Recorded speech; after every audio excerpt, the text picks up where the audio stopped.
எல்லாருக்கும் வணக்கங்க. எல்லோரும் நல்லா இருக்கீங்களா? இன்றைக்கி நம்ம கண்ணம்மா சுலாகில் என்ன வீடியோ பார்க்க போகிறோம்னா, தக்காளி வெங்காயம் இருந்தால் போதும், உடனே 5 நிமிஷத்தில் சட்னி ரெடி பண்ணிடலாம். அவசரமாக பசங்க ஸ்கூல் கிளம்பிட்டாங்களா, ஆஃபீஸ் கிளம்பணுமா, இந்த சட்னி வச்சு சாப்பிட்டு டக்குன்னு கிளம்பிடலாங்க. அந்தளவுக்கு சிம்பிளாக தான் இருக்கும், டேஸ்ட்டும் அருமையாக இருக்கும். பணியாரம், இட்லி, தோசை, சப்பாத்தி எதுக்கு வேணுனாலும் வச்சு சாப்பிட்லாம். கடாயில் ஒரு 2 ஸ்பூன் எண்ணெய் சேர்த்துக்கலாம். எண்ணெய் காயவும் உளுந்து சேர்த்துக்கலாம், ஒரு அரை ஸ்பூனு. வெள்ளை உளுந்து, கருப்பு உளுந்து எது வேணும்னாலும் சேர்த்துக்கலாம். நான் வெள்ளை உளுந்து சேர்த்துருக்கேன். காரத்துக்கு தகுந்த மாதிரி மிளகாய் வத்தல் சேர்த்துக்கலாம். நான் 3 மிளகாய் வத்தல் சேர்த்துருக்கேன்.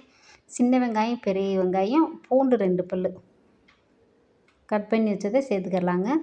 பெரிய வெங்காயம் மட்டும் இருந்தால் பெரிய வெங்காயம் மட்டும் சேர்த்துக்கோங்க. நான் ரெண்டையுமே இன்றைக்கி கலந்து சேர்த்துருக்கேன். முந்திரி பருப்பு ஒரு 2, 3 முந்திரி பருப்பு சேர்க்கும்போது கொஞ்சம் டிஃப்ரெண்ட்டாக டேஸ்ட்டு நல்லாயிருக்கும் இந்த சட்னிக்கு. சின்ன வெங்காயம் ஒரு 10 பல் சேர்த்துருக்கேன். உப்பு தேவையான அளவு நம்ம சேர்த்து வதக்கிடலாங்க. தக்காளி பழம் ஒரு 2 நார்மல் சைஸு 2 பழம் கட் பண்ணி வச்சது அதையும் சேர்த்து நம்ம நல்லா வதக்கிடலாம். லோ ஃப்ளேம்லேயே வச்சு அப்படியே வதக்கிடலாம் நல்லா.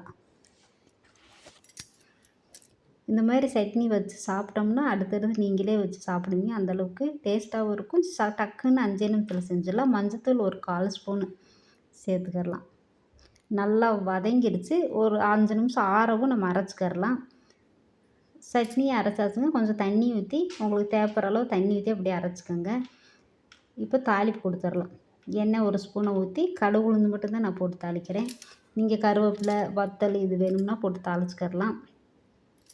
நல்லா பொரியவும் அப்படியே தாளிப்பு கொடுத்தாச்சுங்க. அருமையான சட்னி ரெடி ஆயிடுச்சு. இதே போல் நீங்களும் செஞ்சு சாப்பிட்டு பார்த்துட்டு எப்படி இருக்குன்னு சொல்லுங்கள். இப்போது பணியாரம் ஊற்ற போகிறோம். மாவு காலையில் ஆட்டினதுங்க, கருப்பு உளுந்தில் ஆட்டி வச்சது. இப்போ பணியாரம் ஊற்றிக்கிடலாம்.